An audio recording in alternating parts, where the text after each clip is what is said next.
হঠাৎ করেই দেশ থেকে গায়েব ১৬৫৭ জন কোটিপতি। কিন্তু কেন? গত কয়েক বছরে যে পরিমাণ হারে বেড়েছে কোটিপতির সংখ্যা, সেটা জানলে আপনি অবাক হবেন। এখন এসব নিয়ে বেশ কিছু শকিং ইনফরমেশন এলো সামনে, যা থেকে বোঝা যায় দেশের ব্যাংকগুলোর অবস্থা কোথায় গিয়ে দাঁড়িয়েছিল। গণ অভ্যুত্থানের চাপের মুখে পড়ে গত ৫ আগস্ট দেশ থেকে শেখ হাসিনা পালিয়ে যাওয়ার পর একের পর এক দুর্নীতি, লুটপাটের খবর সামনে আসতে থাকে। অ্যান্ড রিসেন্টলি অন্তর্বর্তীকালীন সরকারের প্রধান উপদেষ্টা ডক্টর ইউনূসের কাছে শ্বেতপত্র পেশ করার পর আরো কিছু শকিং ইনফরমেশন সামনে আসে। এবার দেশের কেন্দ্রীয় ব্যাংক সামনে আনলো কোটিপতিদের ব্যাংকের হিসাব। বাংলাদেশ ব্যাংকের তথ্য মতে আগের সরকার পতনের পরই এক ধাক্কায় কোটিপতির হিসাব কমেছে ১,৬৫৭টি। এসব অ্যাকাউন্টের হিসাবে কমপক্ষে কোটি টাকা করে জমা ছিল, যে হিসাবগুলো গত ৩ মাসে একদম হাওয়া হয়ে গেছে। এখন হঠাৎ করে এত কোটিপতিরা গায়েব হলো কেন?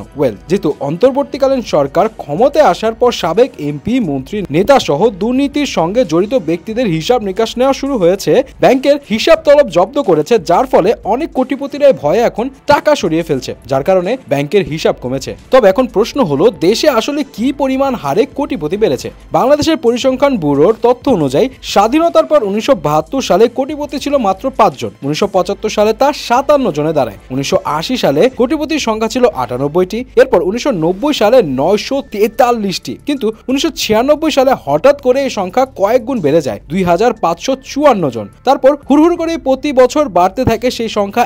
২০২৩ সালের ডিসেম্বরে ১,১৬,৯০৮টি হিসাব খোলা হয় কোটিপতিদের। এই বছর জুন মাসে এই হিসাবের সংখ্যা বেড়ে দাঁড়ায় ১,১৮,৭৮৪টিতে। অবশেষে ২০২৪ সালের সেপ্টেম্বরে সেই হিসাব হঠাৎ কমে দাঁড়ায় ১,১৭,১২৭টিতে। মানে গত কয়েক মাসে ১৬৫৭ জন কোটিপতি কমেছে। এখন দেশে এই মতো কতগুলো অ্যাকাউন্ট, কত টাকা জমা আছে? বাংলাদেশ ব্যাংকের সর্বশেষ হালনাগাদ প্রতিবেদনের তথ্য থেকে জানা যায় ২০২৪ সালের সেপ্টেম্বরের শেষে ব্যাংক খাতে মোট ১৬,২০,২৫,২৫৫টি অ্যাকাউন্ট ছিল। এসব অ্যাকাউন্টে জমা আছে ১৮,২৫,০৩৩ কোটি টাকা। সেই সাথে মিডিয়া রিপোর্ট থেকে জানা যায় সেপ্টেম্বরে ১ কোটি টাকার বেশি আছে এমন ব্যাংক হিসাবের সংখ্যা ছিল ১,১৭,১২৭টি। যেসব অ্যাকাউন্টে জমা আছে ৭,৪৬,০৮৭ কোটি টাকা। মানে দেশের মোট অ্যাকাউন্টের ৪১% ছিল কোটিপতিদের। যদিও সরকার পতনের আগে সেই সংখ্যা আরো বেশি ছিল, যেখানে সাধারণ মানুষের নাবিশ্বাস বেড়ে যাচ্ছিল, সেখানে কিভাবে দেশে এত কোটিপতি বাড়লো সেটা তো এখন খুবই স্পষ্ট।